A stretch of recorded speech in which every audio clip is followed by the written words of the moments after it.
આધેડ કમળાબેન અત્યારે મનમાં શરમાઈ ગઈ.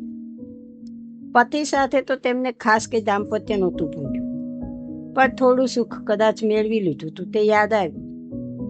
પૂરા કપડાં પહેરીને તે NRI દરવાજે આવી ઊભો રહી ગયો.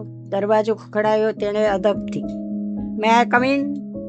હા આइए, कमलाबेन ने हिंदी भाषा वापरी. आपसे ये नहीं होगा, पर आप चिल्लाना नहीं. मेरे को पता नहीं था, गलती हो गई. सॉरी. તે ચાલ્યો ગયો. અરે આ શું? કમળાબેને નાકને સકોડી લીધું. તેમને ફરીથી કંઈક મહેકી ઉઠ્યું. અરે આ તો એ જ સુગંધ કે જે તેમના પતિ છાંટી રહેતા હતા. આ મારી સાથે શું થઈ રહ્યું છે? તેઓ ફરી કંઈક વિચારે ચડી ગયા. આંખો કંઈક ભારે થવા લાગી. તેઓ પાછા આડે પડખે થઈ ગયા. રાત્રે વિનયને જોતા કમળાબેન શાંતિથી વિનયને જ વિનવી રહ્યા કે તું આ સામેનાને કશું કહીશ નહીં, મેં વાત કરી લીધી છે. કદાચ તે હવે મને તકલીફ નહીં પહોંચાડે.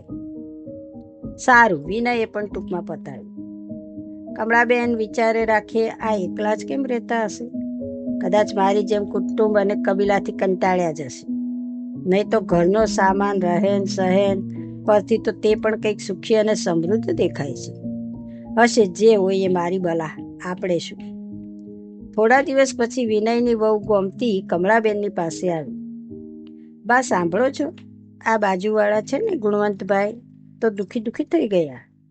એ કેવી રીતે? અરે તેમના બા થોડા દિવસ પહેલા અહીં તેમની સાથે રહેવા આવવાના હતા, તેઓ તો મૃત્યુ પામ્યા.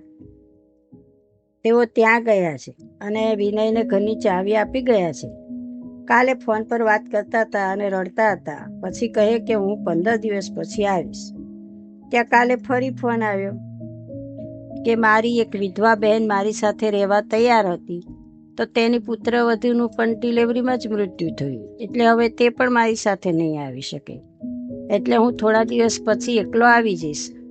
ફ્લેટનું ધ્યાન રાખજે. તમારી તબિયત પૂછતા હતા. વળી કમળાબેન વિચારે ચડ્યા. અરે ભગવાન, મોહ માયા છોડતા છોડતા ક્યાં આ બધું મને ગળે વળગે છે. હશે, આપણે શું. તેણે રસોઈને ખીચડી મૂકવા કહી દીધું અને પોતે ભગવાનની માળા કરવા બેઠા. જ્યારે પોતે આ ગુણવંતભાઈના ઘરમાંથી નીકળ્યા ત્યારે તેમણે તેના ઘરમાં પણ ખીટી પર માળા લટકતી જોઈ હતી.